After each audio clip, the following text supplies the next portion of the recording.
Aku Camar Dewanti, buat memenuhi tugas CRM dari Pak Cecep, aku bakal mewawancara Swagi yang merupakan senior aku nih dari kelas marketing. Dia itu CEO dari apa, Ki? Single company, Yang punya produk. kosan. Nah, aku bakal wawancara Swagi nih mengenai CRM di perusahaan dia ini kan. Kebetulan karena dia deket sama aku, jadi aku bisa wawancara dia. Langsung aja sih ya. Gi, sebenarnya kosan itu apa sih?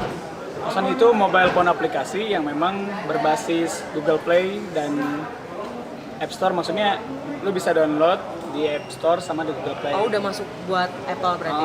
Udah, lu bisa pakai di handphone Android sama handphone iOS ya, iPhone. Itu dia menyediakan jasa informasi kosan. Jadi misalkan lu mau nyari kosan nih, di sana lengkap di Jatinangor. Tapi cuma buat khusus Jatinangor aja? Untuk tahun ini Jatinangor dulu fokusnya, tahun depan yang lainnya. Dan selain nyari kosan, kosan itu memprovide jasa untuk apa ya, kebutuhan sehari-hari di kosan, kayak beres-beres kamar, terus angkut barang, terus kayak isi ulang galon, sol sepatu, pokoknya semuanya lah tentang kebutuhan hidupnya anak kos di kamar kos. Oh, terus kalau buat sejarah, apa tadi single company ya? Itu gimana sih awalnya? Jadi single company itu gini ya, jadi gua tuh senang bisnis dasarnya dan punya beberapa bisnis saat ini. Nah, buat ngasih identitas untuk semua bisnis yang gua jalani, makanya gua ngasih satu nama, yaitu single company. Ini tuh berapa orang sih, Gi? Jadi single company itu gua sendiri, tapi untuk bisnis-bisnis di bawahnya, jadi single company itu nggak full gitu loh. Untuk kosan itu memang sahamnya 100% punya single company. Tapi untuk usaha-usaha lain itu ada yang nggak 100%. Terus gue nggak ngerti ya, maksudnya lu ngebaca peluang si kosan ini tuh dari mana gitu? Kenapa tiba-tiba kepikiran buat ngasih informasi tentang kos di Jatinangor itu via aplikasi gitu?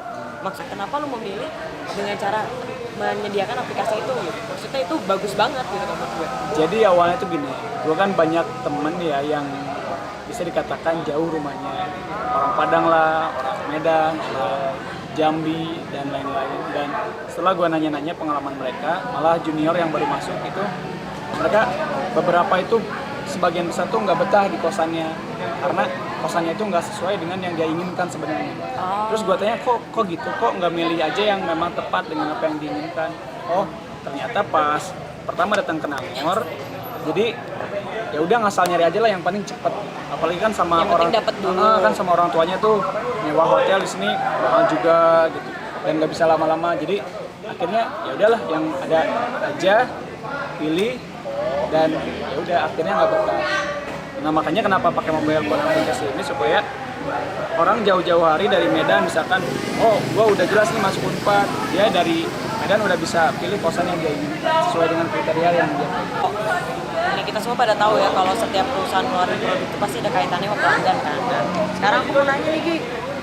Gimana sih kalau lu sebagai CEO atau bahkan perusahaan lu itu melihat pelanggan dalam perusahaan? Kalau melihat pelanggan sih gue lihatnya pelanggan itu pihak yang mesti kita bantu gitu ya.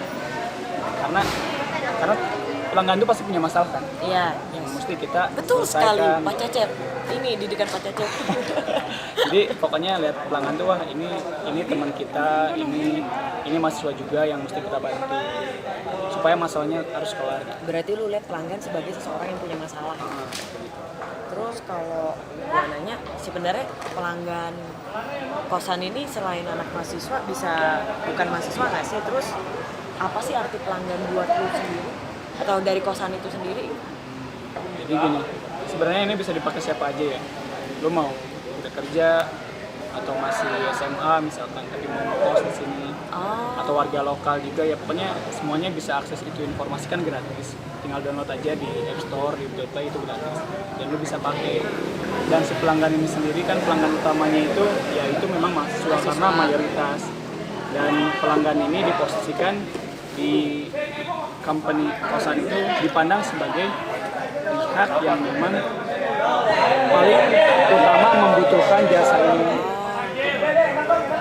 Karena selain nyari informasi kosan kan kedepannya itu ada kontinuitas fasilitas, di mana ada jasa-jasa kebutuhan lainnya, beres-beres kamar Fisik. dan lain-lain.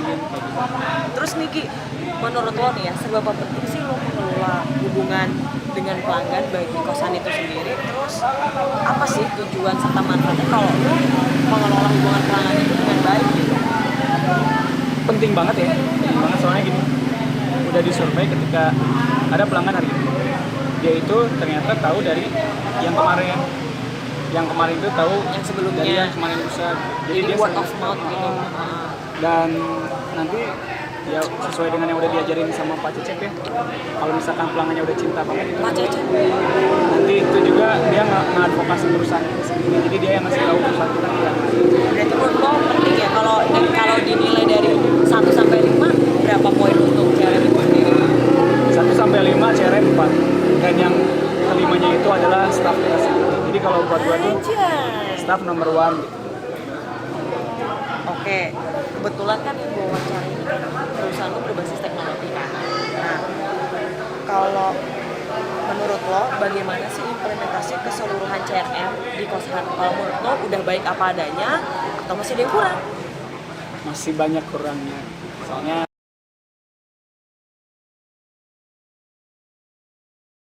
sebenarnya masih kurang maksimal. Kayak yang simpelnya aja deh, misalkan ada yang udah kita kasih jasa, ada yang minta jasa terus kita kasih, terus dia bayar, terus kadang masih belum ada kata-kata terima kasih kak bla bla bla bla bla, belum itu juga kadang masih bolong-bolong.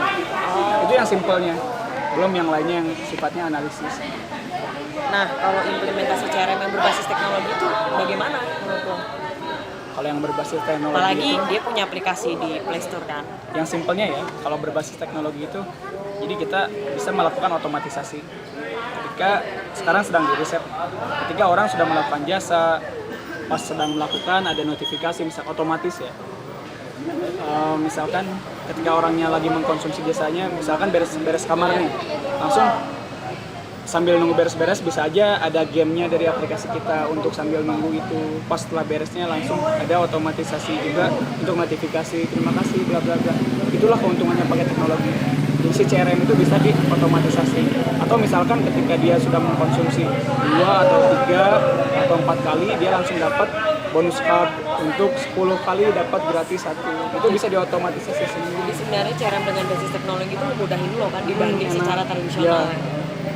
Nah ini kan kalau Pak Cecep ngajarin ada 3 tahap CRM tuh. Yang pertama mendapatkan pelanggan baru atau acquire, terus meningkatkan hubungan pelanggan yang sudah ada nih, dan yang terakhir tuh mempertahankan pelanggan. Nah kalau dari Swagi sendiri praktek CRM dalam single company itu berdasarkan 3 tahapan tersebut tuh gimana gitu? Bisa nggak jelasin per tahapan gitu?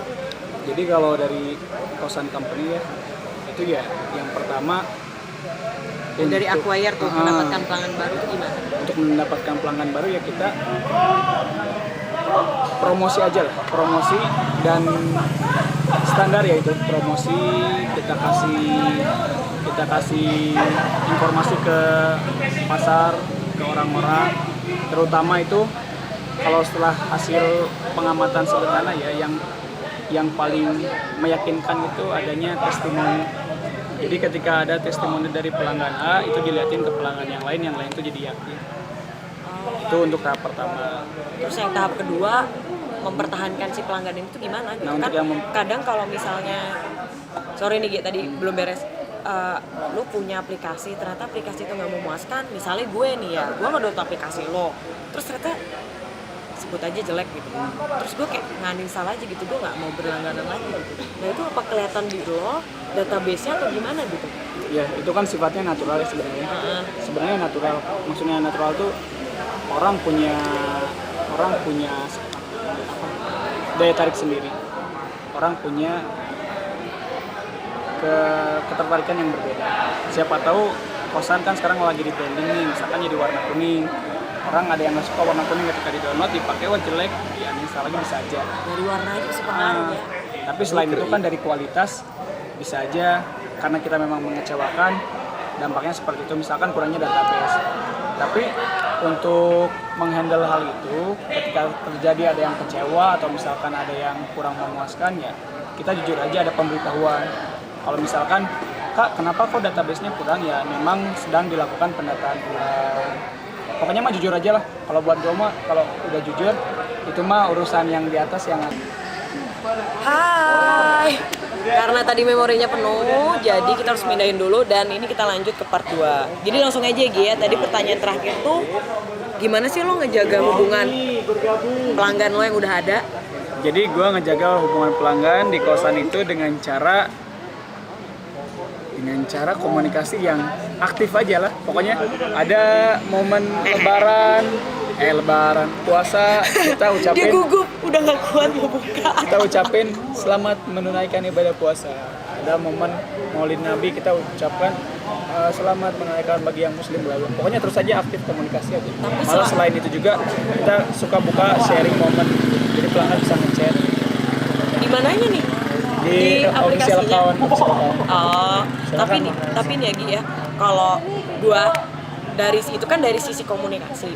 Tapi kalau dari peningkatan database segala macam itu kan juga salah satu bentuk mempertahankan pelanggan yang udah ada gitu. Nah, lo sendiri tuh mau target berapa banyak sih si database yang di Nangor tuh all kosan kah sampai apartemen sekalian? Jadi untuk tahun ini kan baru sebulan kemarin kita banyak evaluasi, banyak perbaikan. Malah dari mulai rebranding nama, logo, warna, sekarang tuh lagi proses semua diperbaiki. Dan untuk tahun ini kita targetin ada 300 data kosan untuk tahun ini yang terkumpul. Udah atau sedang? Belum, sedang. Oh, jadi cara lo untuk mendapatkan hubungan pelanggan tadi udah dijelasin di part pertama, terus pertanyaan kedua ini, dan cara mempertahankannya tuh gue sampai lupa pertanyaannya apa. Mempertahankan pelanggan itu dengan lo meningkatkan database gitu. Cuma gue gini ya Gia, gue pernah download aplikasi lo tapi masih namanya itu ngekos Jatinangor gitu, dan itu database-nya dikit banget. Ya gue mengaku itu dikit banget gitu. Nah gue tuh belum download lagi yang baru, jadi gue tuh nggak bisa membandingkan yang baru tuh apa aja gitu. Nah bakal ada, yang sempat gue lihat itu bakal ada potongan harga ya. Iya. Kalau dari itu tuh masih ada nggak sih? Itu intinya sekarang tuh banyak maintenance saja, dan kita akan benar-benar publish lagi yang 2.0-nya ya nanti bulan September ya. Itu tuh jadi misalnya gue pesan kosan dari aplikasi lo, bakal ada potongan harga. Ada kemungkinan lagi di riset. Denger bos, yang mau ngekos di Jatinangor tuh pakai aplikasi kosan biar dapet diskon. Lumayan lah, cuan. Oke Gi, terus next nih ya. Dalam aktivitas mendapatkan pelanggan baru nih, hal apa aja sih yang dilakukan sama single company sebelum memberikan treatment yang tepat pada calon pelanggan? Berat bos pertanyaan. Gimana? Nih, kalau dalam aktivitas mendapatkan pelanggan baru nih, lo nggak boleh baca. Apa saja sih yang dilakuin sama single company sebelum nge-treatment si pelanggan ini gitu? Yang kita lakukan adalah memberikan informasi selengkap mungkin. Karena basis lo emang informasi. Ya, pokoknya mau harga, mau apa-apa, pokoknya kita kasih aja ke yang belum jadi customer kita pun, yang masih nanya-nanya, atau misalkan orang yang nggak tahu pun, kita kasih informasi selengkap mungkin aja. Nah, kalau dari single company ini gimana sih tahu identitas, riwayat gue misalnya, tuntutan, terus kayak harapan pelanggannya buat kosan ini gitu. Dengan cara apa sih lo mengetahui 4 kriteria tersebut? Riwayatnya, terus identitas nih terutama ya, terus tuntutan, harapannya gitu. Nah, itu yang sekarang lagi kita riset. Di mana itu akan kita cari tahu, dianalisa lewat form yang diisi saat pendaftaran user. Jadi nanti itu kedepannya ketika user mendaftar itu untuk jadi member atau misalkan pengguna untuk mengakses informasi itu bakalan nulis alamat dan lain-lain lah. Terus berarti ketika gue ngedownload informasi nama Kakos Jatinangor itu belum ada ya kayak gitu ya? Belum, itu cuman email, nama, dan Cuma buat login buat bisa login pakai aplikasi itu ya. Oke. Terus nih ya, lo kan pasti ini kan berbasis teknologi, pasti lo punya database yang ngedownload, yang pakai aplikasi lo kan, yang merespon kritik gitu. Nah, lo ngelolanya gimana sih? Soalnya kalau menurut gue dilihat dari respon di Play Store nih ya yang pakai Android, gue udah lihat itu banyak banget yang download sampai dapat rating 4,3, ya nggak? Nah, lo ngelolanya gimana gitu? Maksudnya database itu nggak cuma 10 orang, 20 ya, pasti ratusan kan? Ya, saat ini tuh database lebih dari 2.000 orang. Nah, Berapa? 2.000 lebih. Dikirain masih di bawah 1.000, oh my god. Nah, si database itu ya kita kelola dengan cara sebenarnya belum dioptimalkan ya. Database itu ada berupa email banyak, dan itu kan kita pakai cloud ya. Jadi sekarang tuh ibaratnya database-nya nggak ngisi form kertas terus di kantor tuh banyak data. Malesin ya kayak gitu. Nggak kayak gitu, kertas. cuman emang udah ada aja di database kita, di hostingan kita itu database berupa informasi lengkap. 5 menit deh katanya. Ya, yang gue bingung tuh yang megang ngelola cloud itu satu orang, 2 orang atau Jadi kita kan ada adminnya, kita kan punya maksudnya tim, ngelola gitu ya. punya tim, dan tim ini baru ditambahkan banyak itu ketika 3 mingguan yang lalu lah. Itu totalnya ada 15 orangan, dan yang megang bagian IT-nya 4 orang. Wow. Selain pelanggan yang pakai aplikasi lo nih, banyak mitra, gue jamin pasti banyak mitra. Pertama yang punya kosan itu sendiri, terus yang next itu kayak yang punya bisnis kayak cuci sepatu, laundry kayak gitu kan. Nah, lo menjaga hubungan dengan mitra tersebut tuh gimana sih buat menjembatani ke pelanggan gitu? Soalnya kalau buat gue ini agak rumit ya, maksudnya aplikasi lo tuh nyediainnya banyak banget. Ya, jadi kalau untuk maintenance hubungan gua sama mitra itu nongkrong bareng, ngobrol bareng, nyantai aja. Gue Kalau jadi mitra misal yang lagi nongkrong ya. kalau misalkan gak gua juga yang langsung datang untuk nongkrong, ya ada yang lain gitu. Oh, tapi maksudnya ketika lo nongkrong tuh bahasannya nggak cuma sekedar bisnis ini doang Enggak. kan? Dan secara otomatis kalau kitanya baik, hubungannya Iya, pasti untuk baik. ngasih servis ke pelanggan itu pasti baik. Good karma does exist, bro. Nah, nih, bagaimana sih tahap menciptakan dan membangun kultur nih sistem pengelolaan hubungan dengan pelanggan di dalam single company? Terus, di mana sih sumber dayanya dialokasikan untuk meningkatkan nilai di mata pelanggan? Jadi gini. Pertanyaan yang bikin berat banget deh. Jadi gini, kalau mau kita memaintenance culture untuk kita ke customer kita, Ya. yang paling penting itu kita punya identitas. Kita punya identitas, punya karakter, punya sikap pelaku perusahaan. Jadi mana si pelanggan tuh lihat perusahaan itu kayak sesuatu yang hidup gitu loh. Enggak kayak sesuatu yang mati, yang kaku, tapi lihat perusahaan tuh sesuatu yang hidup lah. Dan company gue tuh membuat identitas diri kita itu sebagai company yang menyenangkan, bisa diajak ngobrol, dan karakter yang memang nyantai gitu. Pokoknya happy aja. Jadi orang tuh nggak canggung buat komunikasi, cuma nanya pun atau misalkan ada yang mau protes pun ya slow aja. Bisik ya, bos. Nih, Agi, dikit lagi, slow. Nih, kan terdapat 4 tahapan yang dapat mendukung pengembangan dan penerapan strategi CRM dalam perusahaan, yaitu leadership dan kultur, data and IT, people and process. Gimana sih hal-hal tersebut mempengaruhi sistem di single company? Apalagi ya, ini benar sih pertanyaannya kaitannya sama teknologi banget gitu. Pokoknya itu tuh Ini dari leadership dan kultur aja, lo gimana itu? ibaratnya jadi apa ya, tangga yang memang tersusun mencapai kesuksesan. Semuanya tuh satu arah gitu.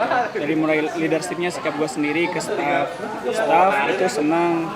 Itu kan leadership itu jadi ngebangun sebuah culture ya. Misalkan di kantor tuh kita nyantai atau kita serius gitu. Itu kan leadership gue yang dijadiin culture. Nah dari sana terus apalagi tadi? Data dan IT. Nah dari sana kok jelas aja kalau misalkan staffnya bagus, semangatnya, culture-nya bagus, ya dia ngelola data baik, dia kerjaan tuh rapi, data aman, dan impact kedepannya semuanya pokoknya maksimal aja. Kalau dari people, CSDM dan prosesnya itu gimana? Itu kan tadi 2 hal udah gue jelasin. 2 hal selanjutnya nih. Nah karena yang gue jelasin tadi itu yang paling dasar, itu yang lain tuh ngikutin lah. Pokoknya leadership kita sebagai manajemen harus kuat, dicurahin dengan culture yang kuat juga, yang lain tuh bakalan ngikutin. Good answer. Nih, Gi, buat masalah budget nih, pasti setiap perusahaan alokasi budget buat CRM nih ya. Berapa sih persentase budget lu dari saham nih untuk CRM itu sendiri? Mengembangkan sistem CRM yang baik. Dari profit mungkin ya, bukan dari saham. Oke, salah gue. Nah, dari profit itu untuk bisnis jasa itu kita alokasikan gede ya. Kalau menurut gue sih di pandangan gue dibanding bisnis produk lainnya di jasa itu yang paling gede. Karena kita benar-benar membangun Interaksi hubungan langsung, yes. itu sampai 20-30% gue alokasiin untuk itu. Gede juga ya bos ya? Wow. Dari profit itu tuh, Dari 20 sampai 30. Nah, sampai sekarang nih yang udah pakai berapa? 30%? Ya sekitaran itulah, kan itu ada profit per bulan ya, itu yang kita alokasikan. Terus nih Ki, dikit lagi nih, 3 lagi nih. Sebenarnya nih ya, pasti di mana ada proses, di mana ada kemajuan, lo pasti punya masalah kan di CRM itu gitu. Lo selama ini ada merasa kendala nggak sih, berat di mananya ketika mengimplementasikan CRM itu di Singapura nih? Yang paling sulit itu di mana kita dihadapkan pada karakter orang yang beda-beda. Ya, Dari ada mulai orang yang karakternya seperti ini dan seperti itu, semuanya orang beda-beda. So kita benar-benar harus bisa adaptasi dalam komunikasi kita, dalam penggunaan kata untuk setiap orang, walaupun kita mempunyai identitas sendiri gitu. terakhir nih Harus Ki. fleksibel. Terakhir, last but not least, tips sama saran yang dibagikan untuk orang-orang yang punya bisnis, apalagi di bidang teknologi yang sama lo, dalam mengelola hubungan dengan pelanggan. Nah, lu lihat aja ke kamera Gi, lu kan Oke, masih pesen nih. tips and triknya pendek banget. Pokoknya kita mesti jujur, kita mesti nyantai, dan kita mesti keep it simple. Pokoknya jujur aja lah. Kalau misalkan kita bikin perusahaan, terus di perusahaan kita tuh ada kekurangan, ada kesalahan, jujur aja ke pelanggan. Gak usah ribet pakai bahasa bla bla bla, bikin simple aja. Dan pokoknya nyantai aja lah. Tidak banyak ngeles ya. Gak banyak ngeles, jujur aja. Oke, jadi sekian wawancara aku sama Swagi. Semoga Pak Cecep bisa menilai dengan baik. Oke, dadah.